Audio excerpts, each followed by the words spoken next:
পশ্চিমবঙ্গ বিজেপির বাংলাদেশ ইস্যু ছাড়া এদের আর কোনো রাজনীতি নেই। একটা রাজনৈতিক দলের বিভিন্ন নিজস্ব রাজনৈতিক কর্মসূচি থাকে, এদের কোনো কর্মসূচি নেই। এরা সারাদিন বাংলাদেশ বাংলাদেশ জব করে।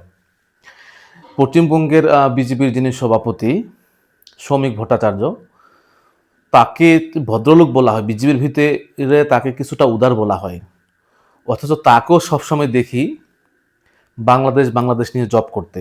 বাংলাদেশ থেকে নাকি রোহিঙ্গা সেখানে প্রবেশ করছে। বাংলাদেশি রোহিঙ্গা, আসলে বাংলাদেশি রোহিঙ্গা বলতে কি, মানে রোহিঙ্গারা যে মূলত বাংলাদেশি না এইটুকু জ্ঞানও তার ভিতরে নেই।